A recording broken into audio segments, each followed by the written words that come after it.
The confrontation. The morning sun streamed through the airport's glass ceiling, casting long shadows across the busy check-in area of Atlanta International Airport. It was 7:15 a.m., and the terminal buzzed with the usual morning rush of business travelers and families heading off on their journeys. Captain Diana Washington strode confidently through the terminal, her pilot's uniform pristine, her captain's stripes gleaming under the bright airport lights. At 35, she had already logged thousands of flight hours and earned the respect of her crew and regular passengers. Her dark hair was neatly tucked beneath her pilot's cap, and her warm brown eyes carried the kind of quiet confidence that came from years of experience. At check-in counter 23, Sarah Mitchell was creating a scene that drew everyone's attention. Her bright yellow business suit made her impossible to miss, and her voice carried across the terminal as she argued with the airline staff. "This is unacceptable. I demand to speak to someone in charge right now." The airline representative, Jenny Chen, maintained her professional demeanor despite Sarah's increasing hostility. "Ma'am, I assure you everything is in order with your flight. Captain Washington is one of our most experienced pilots." Sarah's face reddened when she spotted Captain Washington approaching the counter. "That's your pilot? You can't be serious." She jabbed her finger toward Diana. "I need to see her credentials right now." Nearby passengers began pulling out their phones, some recording, others messaging friends about the unfolding drama. A group of teenage tourists whispered among themselves, their eyes wide with disbelief. A businessman in a charcoal suit shook his head disapprovingly at Sarah's behavior. Captain Washington calmly stepped forward, her voice steady and professional. "Good morning, Ms. Mitchell. I'm Captain Diana Washington. I understand you have concerns about today's flight. I'd be happy to address them." Sarah's response was shocking. She lunged forward, her yellow-clad arms swinging in a wild punch toward the pilot. Several people gasped. A mother quickly covered her young daughter's eyes. But Captain Washington didn't flinch.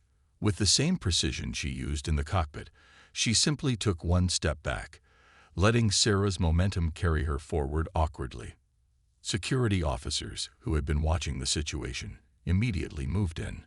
Officer James Rodriguez stepped between them, his face stern but composed. "Ma'am, I need you to step back right now." Above them, the airport's modern architecture of steel and glass seemed to amplify the tension. The morning sun caught the metal surfaces, creating an almost theatrical spotlight on the scene. The regular airport sounds, rolling suitcases, announcement chimes, distant conversations, seemed to fade into silence as everyone watched. Captain Washington remained perfectly composed, her uniform uncreased, her expression professional. She stood straight, hands clasped behind her back, a perfect picture of dignity in the face of chaos. The contrast between her calm presence and Sarah's wild behavior couldn't have been more striking. A young girl tugged at her father's sleeve and whispered loudly enough for others to hear, "Daddy, why is that lady in yellow being so mean to the pilot?" Her innocent question seemed to echo what everyone was thinking, making several observers nod in agreement. The scene had transformed the usually mundane check-in area into an arena where professionalism faced off against prejudice, with dozens of witnesses frozen in place, watching to see what would happen next. The morning sun continued to stream through the windows, illuminating a moment that would soon change multiple lives in unexpected ways. The response.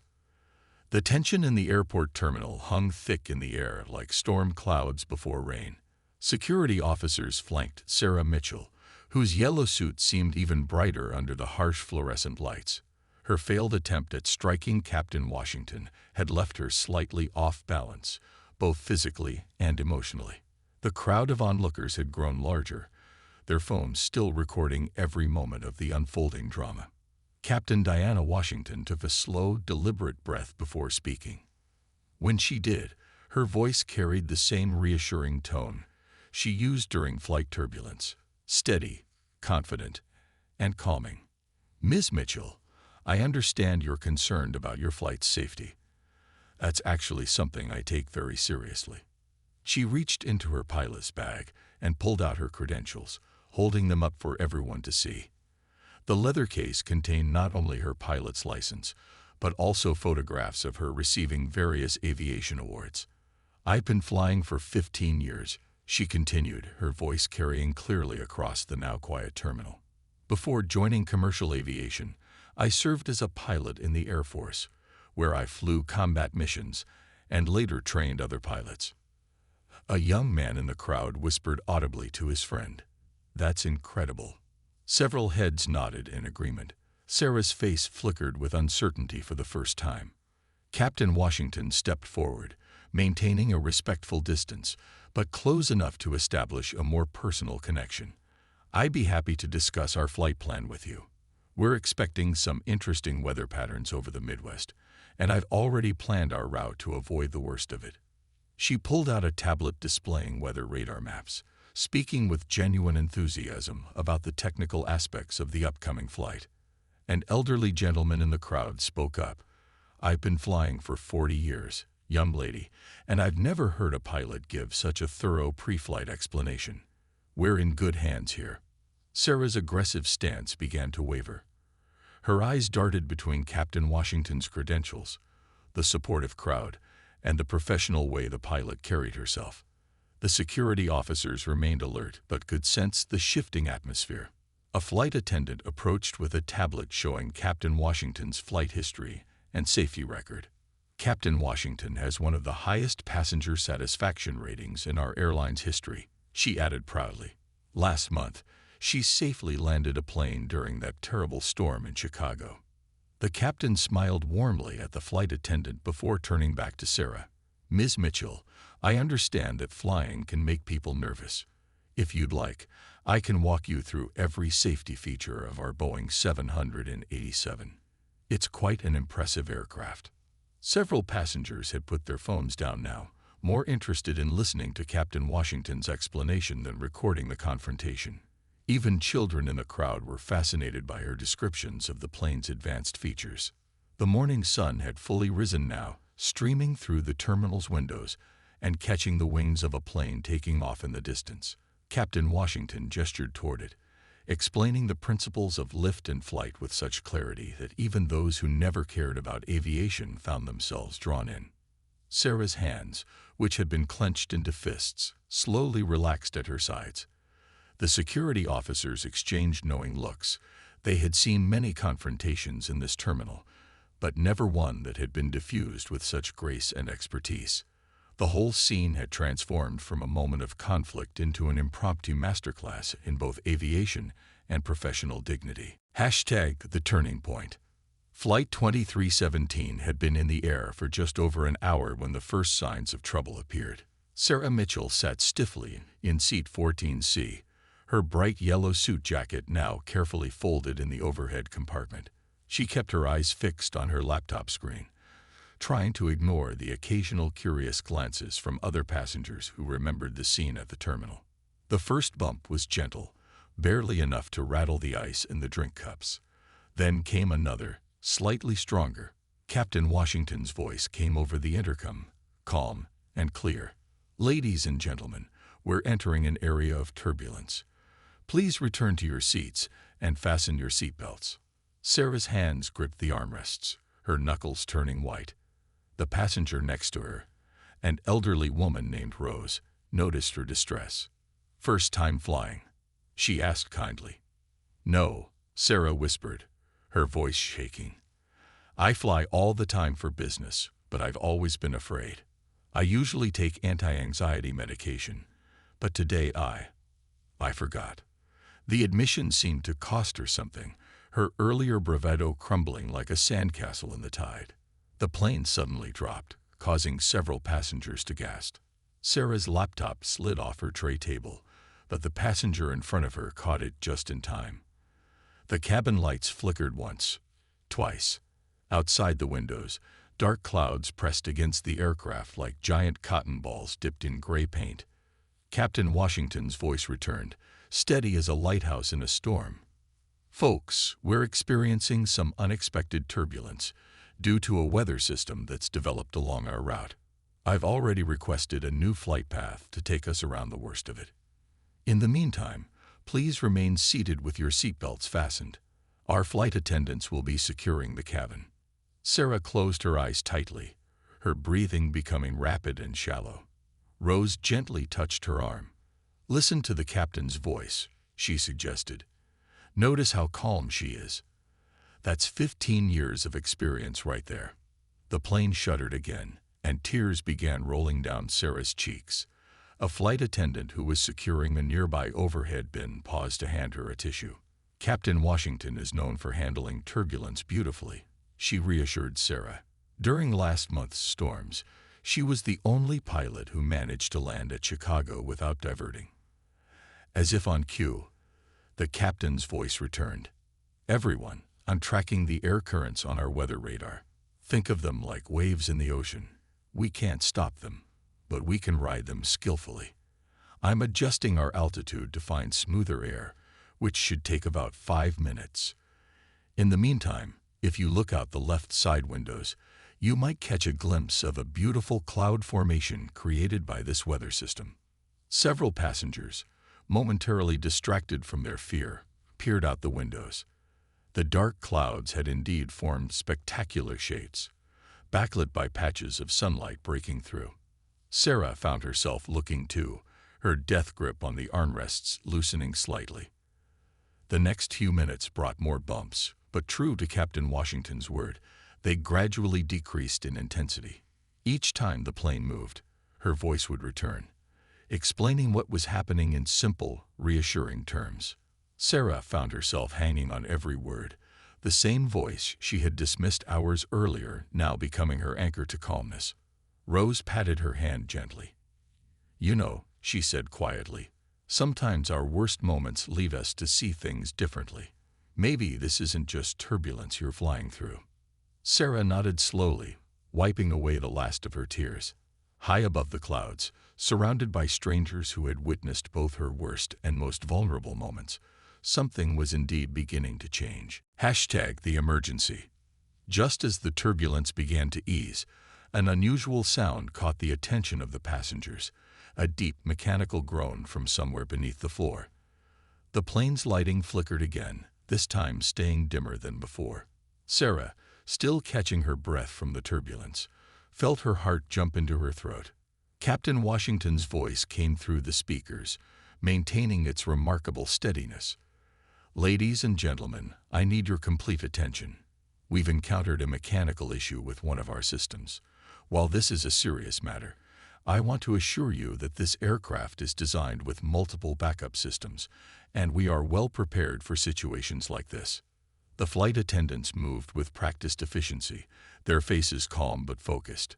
Lead Attendant Maria Rodriguez began reviewing emergency procedures with the passengers sitting in exit rows.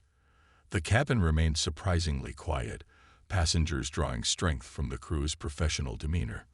Through the cockpit door, passengers could hear Captain Washington speaking with air traffic control, her voice clear and precise. "Atlanta Control, this is Flight 2317 declaring an emergency. We've lost partial hydraulic pressure in System A, requesting priority landing at Nashville International. Current position." Sarah found herself listening intently to every word. The technical terms she didn't understand were somehow less frightening when spoken in Captain Washington's confident voice. Rose, still sitting beside her, squeezed her hand supportively. The plane banked slowly to the left, beginning its descent. Captain Washington's updates continued. "We're beginning our approach to Nashville. I've asked for emergency vehicles to stand by. This is standard procedure and shouldn't cause alarm. Our landing will be slightly faster than normal, and you may hear some unusual noises. This is all expected." A young boy across the aisle whispered to his mother, "Is the pilot the same lady from the airport? The one who knows everything about planes?" His mother nodded, and several nearby passengers smiled, remembering the morning's confrontation in a very different light now. The ground came into view through the windows. Sarah could see emergency vehicles positioning themselves along the runway, their lights flashing in the late morning sun.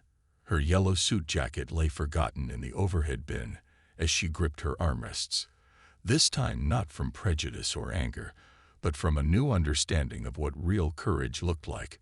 Captain Washington made her final announcement. "Cabin crew, prepare for landing. Everyone else, heads down, stay down." Her voice carried the weight of responsibility and the strength of experience, the very qualities Sarah had questioned hours earlier, now becoming their lifeline to safety. #The landing. Nashville International Airport spread out before them, the morning sun glinting off rows of windows in the terminal building. Emergency vehicles lined the runway like bright red and yellow guardians, their lights flashing in silent welcome. Inside Flight 2317, you could hear a pin drop. Captain Washington's voice remained their constant companion. "Final approach now. Everyone maintain your brace position." The ground grew closer, details becoming clearer. The painted lines on the runway, the waiting emergency crews, the distant buildings of Nashville. Sarah, her head pressed against her knees in the braced position, found herself whispering a quiet prayer. The elderly woman beside her, Rose, was doing the same. The plane's wheels touched down with a screech louder than usual, and Sarah could feel the extra speed in the landing, just as Captain Washington had warned them.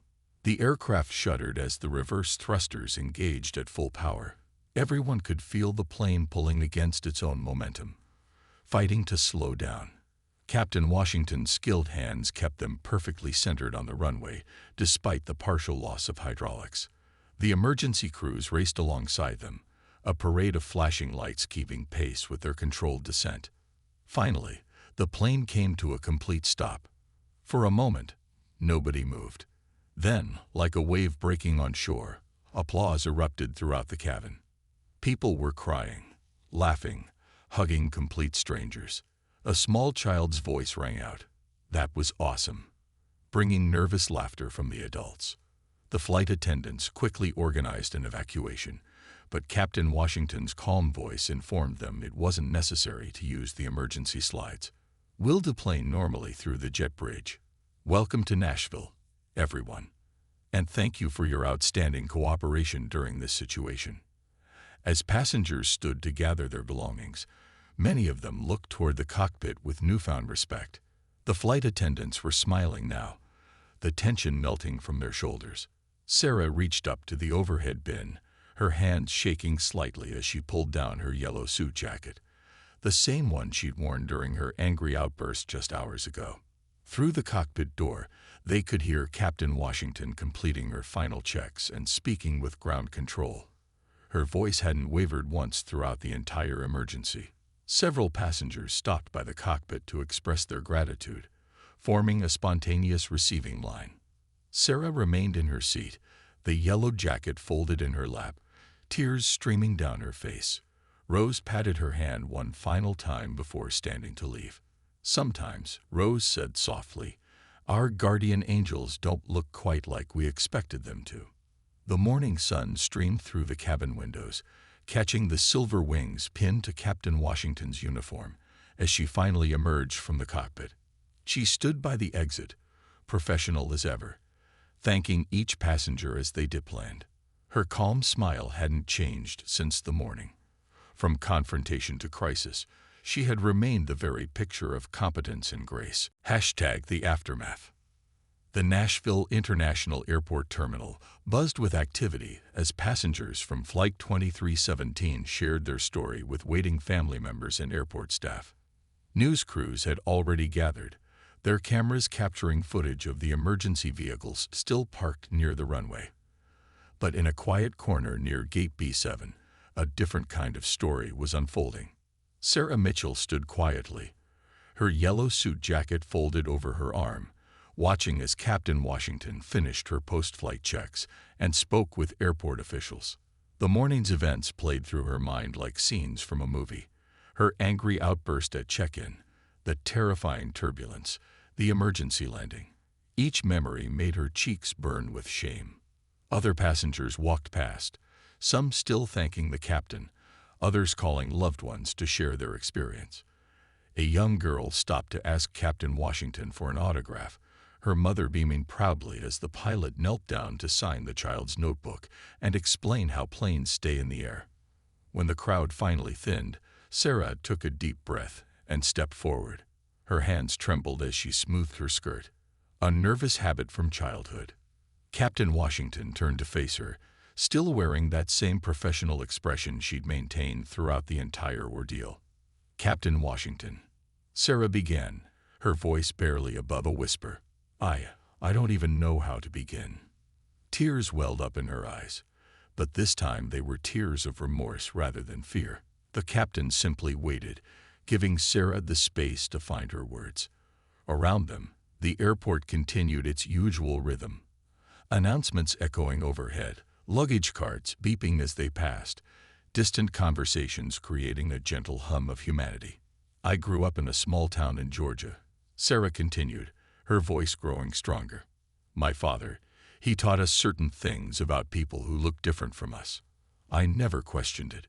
Never thought I had to." She wiped her eyes with the back of her hand. "Today, you didn't just save our lives. You saved me from my own ignorance."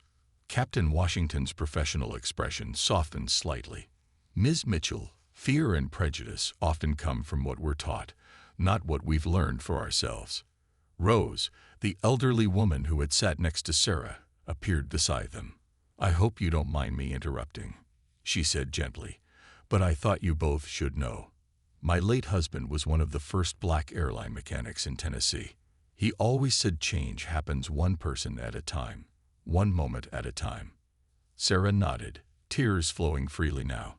"When I saw you handle that emergency, when I heard your voice staying so calm while the rest of us were terrified, I realized how much I'd been missing by judging people before knowing them.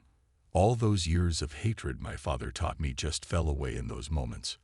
Captain Washington reached out and touched Sarah's arm lightly. "Growth isn't about shame, Ms. Mitchell. It's about choosing to be better once we know better." A passing flight attendant who had witnessed the morning's confrontation stopped in amazement, watching the two women talking quietly in the corner. The strength of the moment wasn't in loud declarations or dramatic gestures, but in the simple power of human connection breaking through years of learned prejudice. #The Transformation. The community center auditorium was packed on a warm Sunday afternoon, 3 months after the eventful flight. Sunlight streamed through tall windows, illuminating rows of eager faces: teachers, real estate agents, airline staff, and community members. At the podium, Sarah Mitchell stood wearing a navy blue suit, her hand steady as she adjusted the microphone. "3 months ago, I was a different person," she began, her voice clear and confident. "I was the woman in the yellow suit at the airport, the one you might have seen in that viral video." A ripple of recognition moved through the crowd. Many had indeed seen the footage of her confrontation with Captain Washington. "But today, I'm here to tell you about what happened after that video stopped recording." Sarah gestured to the side of the stage, where Captain Diana Washington sat, now dressed in civilian clothes, but carrying the same dignified presence she had shown that dramatic day. Sarah continued, sharing how she had spent the past months examining her life and choices. She described her work with her real estate firm, where she had initiated a comprehensive review of their housing practices to ensure equal treatment for all clients. "We discovered patterns of steering certain buyers away from particular neighborhoods," she admitted. "Patterns I had participated in without even questioning them." The audience listened intently as she described the changes she had helped implement: new training programs, revised policies, and regular audits to ensure fairness. "Change isn't just about saying sorry," she explained. "It's about taking action to fix what was wrong." Captain Washington approached the podium when invited, her presence drawing warm applause. Together, they had developed a program called Breaking Patterns, which used their story to help others recognize and overcome their own biases. The initiative had already been adopted by 3 airlines and 2 real estate associations. The most powerful moment, Captain Washington shared, wasn't the emergency landing. It was watching someone choose to change. She smiled at Sarah. "Courage comes in many forms. Sometimes it's landing a plane in difficult conditions. Sometimes it's admitting we were wrong and choosing to do better." A young black girl in the audience raised her hand during the question period. Captain Washington, because of you, I want to be a pilot too." Her words brought tears to several eyes in the room, including Sarah's. The presentation ended with a surprise announcement. Sarah revealed that her real estate firm had established a scholarship fund for minority students pursuing careers in aviation, named in honor of Captain Washington. The fund will help ensure that talent and dedication are the only requirements for success in any field, she explained. After the formal presentation, people gathered in small groups, sharing their own stories of transformation and change. Rose, the elderly passenger from the flight, had come to support both women. She watched with satisfaction as Sarah and Captain Washington spoke with attendees, their natural teamwork showing how far they had come from that tense morning at the airport. As the afternoon sun began to set, casting long shadows through the auditorium windows, Sarah caught a glimpse of her reflection in the glass. She smiled, remembering the angry woman in the yellow suit. That version of herself now seemed like a stranger, one she had finally learned to leave behind.